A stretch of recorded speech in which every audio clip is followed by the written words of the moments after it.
नमस्कार, आप सभी को हरियाणा जी के बाई पूनम यूट्यूब चैनल पर आप सभी का स्वागत है। चलो, हमें पिछले क्लास में हमने किया था हरियाणा की झीलों के बारे में। आज हरियाणा जीके की क्लास के अंदर हमें कवर करेंगे हरियाणा के गुरुद्वारों के बारे में कि किस टाइप के क्वेश्चन एग्जाम के अंदर गुरुद्वारों के अंदर से पूछे जाते हैं और किस टाइप के क्वेश्चन पूछे जा सकते हैं। और जो पीछे एग्जाम के अंदर जो हुआ था CATC ग्रुप वाला, उसके अंदर चारों शिफ्टों के अंदर गुरुद्वारे से रिलेटेड एक एक क्वेश्चन जरूर आया था। और उससे पहले भी HSSC ने जो एग्जाम लिया था उनमें भी गुरुद्वारों के बारे में पूछा गया था। तो इसीलिए इस टॉपिक को हम फुल डिटेल से करेंगे, क्योंकि हमारा एक नंबर यहाँ से निकल कर आने वाला है।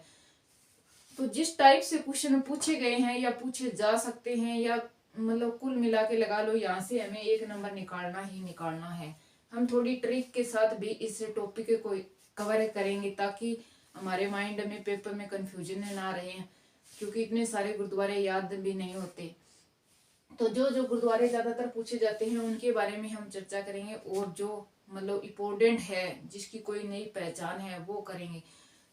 तो चलो स्टार्ट करते हैं इस टॉपिक को। अगर आप इस चैनल पे नए हो तो चैनल को एक बार सब्सक्राइब कर लेना और बेल आइकन दाब क्लिक कर लेना, ताकि जो हम नई वीडियो डालें तो आपकी उसकी इंफॉर्मेशन मिलती रहे। तो चलो स्टार्ट करते हैं। हम हरियाणा के गुरुद्वारे के बारे में हमें पढ़ेंगे। हरियाणा में गुरुद्वारे, पहले तो हम बात कर लेते हैं गुरुद्वारे के बारे में। हम बात बाद में करेंगे। हम ये बात कर लेते हैं कि गुरुद्वारों का शहर किसको कहा जाता है और सबसे ज्यादा गुरुद्वारे कहाँ पे है। ये दोनों ही बात है हमें पता होनी चाहिए। क्वेश्चन पूछा जा सकता है एग्जाम के अंदर कि सबसे ज्यादा गुरुद्वारे कहाँ पे है, कौन से जिले के अंदर है हरियाणा के। और एक क्वेश्चन निकल के आता है कि गुरुद्वारों का शहर किसको बोला जाता है। तो हमें कंफ्यूज नहीं होना है, दोनों का आंसर अलग अलग है। अगर हमसे पूछ ले कि सबसे ज्यादा गुरुद्वारे कहाँ पे है, तो हम करेंगे अंबाला को टिक।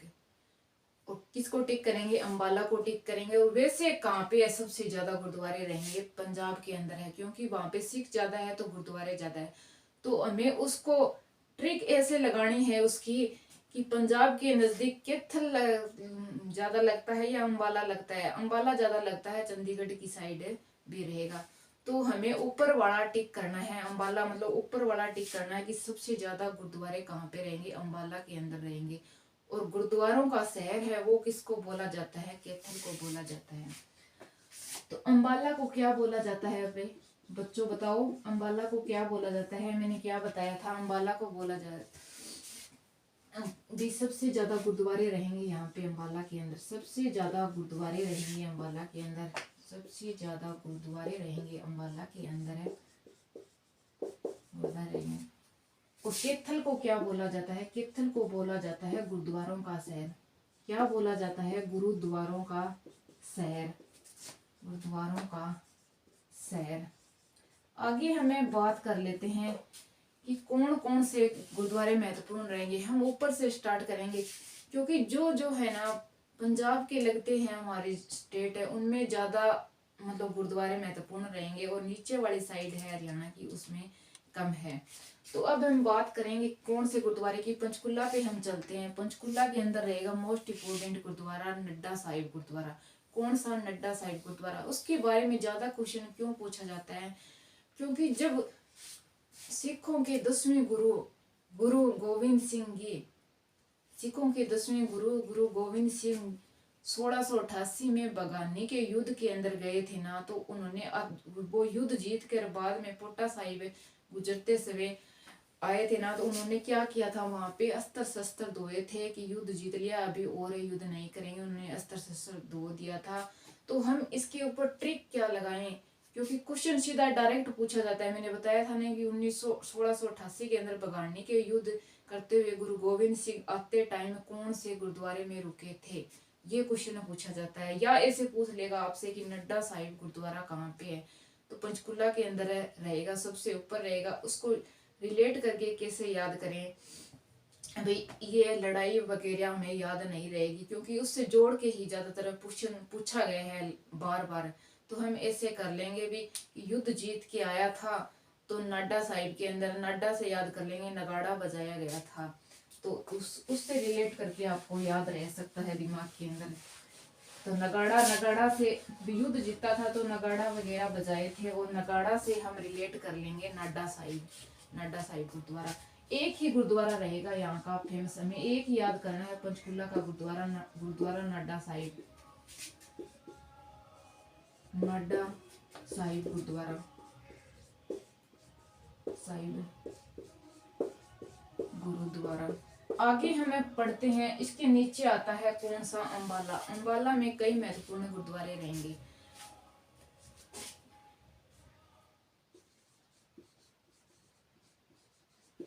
अंबाला के अंदर कौन कौन सा रहेगा?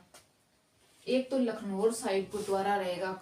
अगर हमसे पूछ ले लखनौर साहिब गुरुद्वारे का संबंध कौन से गुरु से, हम कहेंगे गुरु गोविंद सिंह से रहेगा, क्योंकि उनकी माता का संबंध है अंबाला से, तभी वहां पे लखनौर साहिब गुरुद्वारे का संबंध रहेगा इनकी माता से। और इस माता से हो गया तभी क्या बोलेंगे हमें, इसका संबंध किसके साथ है? गुरु गोविंद सिंह के साथ है। गुरु गोविंद सिंह के साथ रहेगा।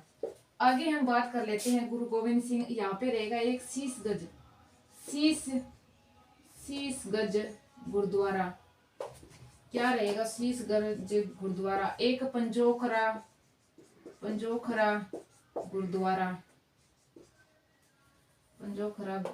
गुरुद्वारा एक रहेगा यहाँ पे। लखनौर साहिब हो गया, शीशगंज हो गया, पंजोखरा, सूरजकुंड गुरुद्वारा। सूरजकुंड मेला कहाँ पे पड़ता है? फरीदाबाद। लेकिन हमसे पूछ ले गुरुद्वारा कहाँ पे रहेगा, तो हम किसको टिक करेंगे? अंबाला को टिक करेंगे इसके अंदर। और लखनौर साहिब वाला तो बहुत ही मोस्ट इंपोर्टेंट गुरुद्वारा रहेगा, गुरु गोविंद सिंह की माता से ये रिलेटेड रहेगा, इसीलिए शीशगंज से हम याद कर लेंगे कि इनकी माता से रिलेटेड है लखनौर साहिब। अंबाला के अंदर अंबाला का से इनकी माता का संबंध था, तभी लखनौर साहिब ये हो गया। तो माता से इसने जन्म लिया था, तो इसके शीश, पैर और इसी तरह से हम रिलेट करके याद कर सकते हैं। शीशगंज और पंजोखरा, भाई उसके माता से ही उसको पूरा शरीर प्राप्त हुआ था, तो उसी हिसाब से हमें रिलेट करके याद कर लेंगे, अगर आपको याद रहे तो। वैसे आप रटो तो रट सकते हो इसको, क्योंकि ये पूछा जाता है इसके बारे में ज्यादा। सूरजकुंड गुरुद्वारे के अंदर में कंफ्यूजन नहीं होना है, क्योंकि सूरजकुंड जो मेला लगता है वो कहाँ पे बढ़ता है? फरीदाबाद के अंदर बढ़ता है। और सूर्य ग्रहण का मेला लगता है कुरुक्षेत्र के अंदर। और सूरजकुंड गुरुद्वारा रहेगा कहाँ पे? अंबाला के अंदर। अब हम बात कर लेते हैं इन दोनों ही मोस्ट इम्पोर्टेंट रहेंगे, नड्डा साहिब और लखनौर साहिब वाला। अब हम बात कर लेते हैं यमुनानगर की। यमुनानगर में कौन सा, और कैथल और यमुनानगर दोनों की बातें हम करेंगे। यमुनानगर के अंदर रहेगा कपाल मोचन गुरुद्वारा। मोस्ट इम्पोर्टेंट गुरुद्वारा रहेगा यमुनानगर का। यमुनानगर कौन सा बताया था मैंने अभी? कपाल मोचन गुरुद्वारा। इसको क्या कहा जाता है? कपाल मोचन गुरुद्वारा। इसको बोला जाता है हथियारों का संग्रहालय भी इसको कहा जाता है। ये कौन से गुरु से संबंधित रहेगा? ये गुरु गोविंद सिंह से ही संबंधित रहेगा। ये भी गुरु गोविंद सिंह से ही संबंधित रहेगा। अब हम बात कर लेते हैं कैथल की। कैथल में कौन सा है? कैथल में रहेगा एक नीम साहिब गुरुद्वारा, एक टोपियों वाला गुरुद्वारा। दोनों ही मोस्ट इम्पोर्टेंट रहेंगे, इन दोनों की ही अलग अलग विशेषता रहेगी। एक नीम साहिब, एक टोपियों वाला गुरुद्वारा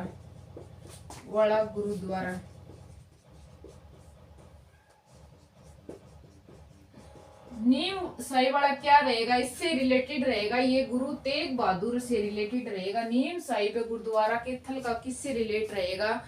ये रहेगा नीम साहिब गुरुद्वारा गुरु तेग बहादुर से रिलेटेड। पूछा जाता है एग्जाम के अंदर बार बार इसके बारे में। और इस यहाँ पे क्या किया था गुरु तेग बहादुर ने? यहाँ पे कोई संक्रमण वगैरह की बीमारी चल रही थी, मतलब एक दूसरे से चर्म रोग चल रही थी फैलने वाली, तो उन्होंने क्या किया था, यहाँ पे एक नीम का पेड़ था इस गुरुद्वारे के पास। अभी तो ये गुरुद्वारा बना दिया गया है उस जगह। उस नीम के से क्या किया गया था? गुरु तेग बहादुर ने क्या बनाई थी? दवाई बनाई थी लोगों की, और सभी को आराम मिल गया था। इसीलिए यहाँ पे बोला जाता है इस गुरुद्वारे में आने से बीमारियां ठीक होती है, ये सुनने में आया है। लेकिन क्या किया था गुरु तेग बहादुर ने? यहाँ पे रहकर लोगों की सहायता की थी। उस टाइम में बीमारी फैल गई थी उस टाइम। तो ये रहेगा इससे रिलेटेड। मतलब गुरु तेग बहादुर ने थल पर बैठकर क्या किया था, नीम के पत्तों से दवाई बनाई थी। तो थल से आप याद कर सकते हो कि नीम साहिब गुरुद्वारा कहाँ पे रहेगा। नीम साहिब गुरुद्वारा नीम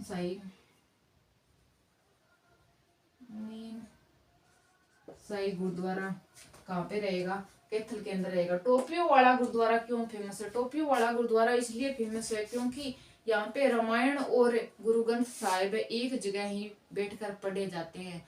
और इसको हिंदू मुस्लिम सिख से रिलेटेड है, हिंदू मुस्लिम है, सिख से रिलेटेड है, हिंदू मुस्लिम है, एकता का प्रतीक है बताया गया है इस गुरुद्वारे को। तो ये इसीलिए इम्पोर्टेंट रहेगा। अब हमें बात कर लेते हैं आगे जींद की। और वहां अगर हमसे पूछ दे जो हरियाणा के अंदर सबसे बड़ा गुरुद्वारा कौन सा रहेगा, तो हम टिक करेंगे जींद को। और तो सबसे इसको ट्रिक से ऐसे याद करेंगे कि सबसे ताकतवर व्यक्ति वह है जो जिंदा है। तो मतलब जिंदा से लगा लेंगे हम, जींद से लगा लेंगे। सबसे बड़ा दमतान साहिब है गुरुद्वारा रहेगा। ये काफी मान्यता है इसकी। जींद के अंदर दमतान साहिब गुरुद्वारा, दमतान साहिब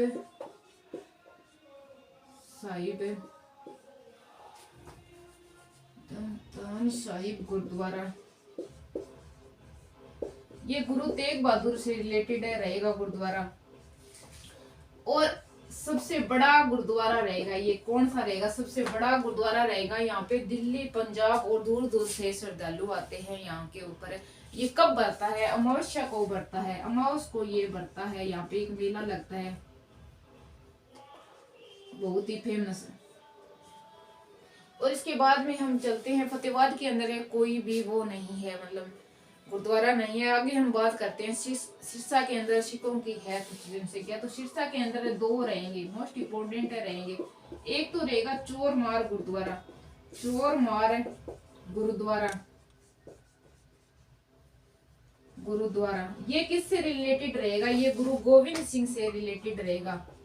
गोविंद सिंह किससे रिलेटेड रहेगा? गुरु गोविंद सिंह से रिलेटेड रहेगा चोरमार गुरुद्वारा। अगर हमसे पूछ ले चोरमार युद्ध कहाँ पे हुआ, तो ही हम सिरसा को टिक करेंगे। और चोरमार गुरुद्वारे के बारे में पूछ ले तो भी हमें सिरसा को टिक करेंगे। एक रहेगा चिल्ला साहिब गुरुद्वारा, चिल्ला साहिब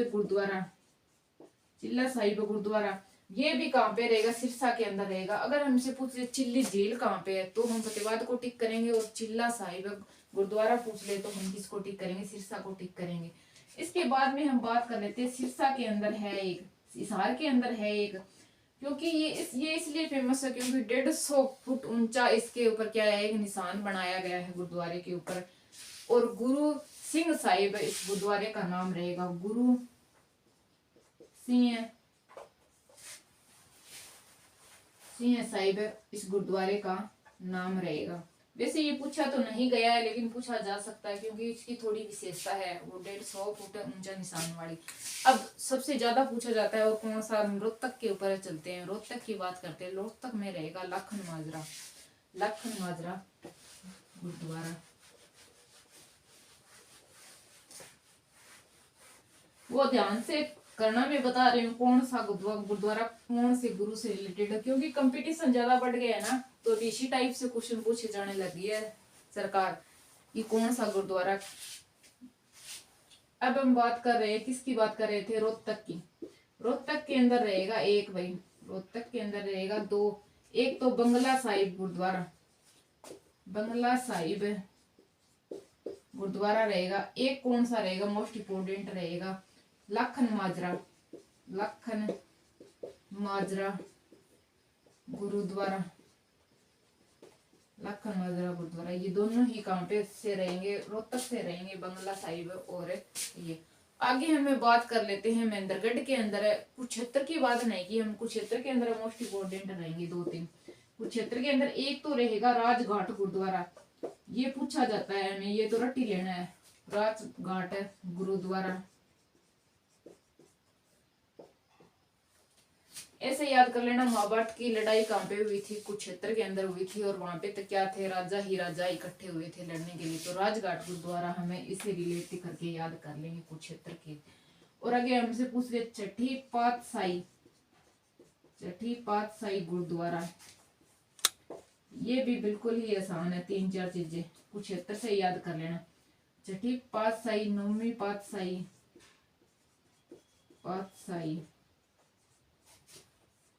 और 10वीं पातशाही, ये तीनों ही पूछ लेना गुरुद्वारे कहाँ पे रहेंगे। नौवीं पातशाही, छठी पातशाही, नौवीं पातशाही और 10वीं पातशाही, तीनों ही पूछ ले, तीनों ही कुरुक्षेत्र के अंदर रहेंगे। अगर हमें कुरुक्षेत्र नहीं दिया गया है, अगर 10वीं पातशाही पूछ रखा है और हमें कुरुक्षेत्र नहीं दिया गया है ऑप्शन के अंदर, तो हमें महेंद्रगढ़ को टिक करेंगे, क्योंकि ये महेंद्रगढ़ में भी है 10वीं पातशाही वाला। बाकी ज्यादातर कुरुक्षेत्र ही आता है इसका आंसर। बाई चांस कुरुक्षेत्र ना हो ऑप्शन में, तो हम महेंद्रगढ़ को टिक कर देंगे 10वीं पातशाही वाले। बाकी ये सारे रहेंगे कुरुक्षेत्र के अंदर। और राजघाट वाला सबसे ज्यादा पूछा जाता है एग्जाम के अंदर, वो हमें याद रखना है। अब हमें बात कर लेते हैं, आगे रहेगा फरीदाबाद के अंदर, और एक रहेगा चरखी दादरी के अंदर। सत्संग गुरुद्वारा पूछ लेना, सीधा ही सत्संग गुरुद्वारा। क्या पूछ ले? सत्संग गुरुद्वारा, सत्संग साहिब गुरुद्वारा। साहिब तो लगाते हैं ये लगभग। गुरुद्वारा कहाँ पे रहेगा? चरखी दादरी के अंदर रहेगा ये, चरखी दादरी के अंदर रहेगा। और एक पूछा जाता है मंजी साहिब गुरुद्वारा, मंजी साहिब गुरुद्वारा, ये कहाँ पे रहेगा? ये पंचकुला में भी है। कहाँ पे रहेगा? पंचकुला, अंबाला, करनाल, रोहतक। मंजी साहिब गुरुद्वारा ना इन चारों जगह पे ही आपको देखने को मिलेगा। ये क्वेश्चन अभी तक पूरी तरह से क्लियर नहीं हुआ। कभी तो इसके आगे सीरी लगा के पूछा जाता है, श्री मंजी साहिब या गुरुद्वारा श्री मंजी साहिब या गुरुद्वारा मंजी साहिब। तो हम बुक से मतलब कहीं भी देख लो, अगर इसकी साइड पे जाके देख लेना तो भी ये इन सभी की जगह दिखाता है। तो इसके अंदर हमें ध्यान रखना है, हमें अंबाला या करनाल को ही टिक करना है। और क्योंकि पंचकुला और इन दोनों जगह है ना, ये ज्यादा फेमस नहीं है, मैंने पता किया है, ये फेमस रहेंगे। अंबाला और करनाल का ऑप्शन हो तो आप उसको टिक करना। आगे हमें बात करते हैं, तो एक रहेगा फरीदाबाद के अंदर। फरीदाबाद के अंदर लास्ट गुरुद्वारा रहेगा हमारा फरीदाबाद के अंदर।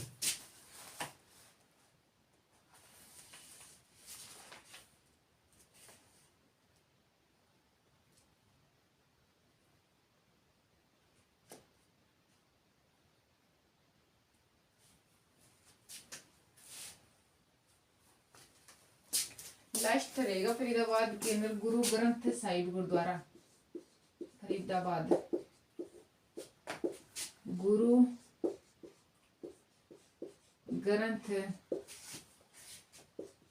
साहिब गुरुद्वारा।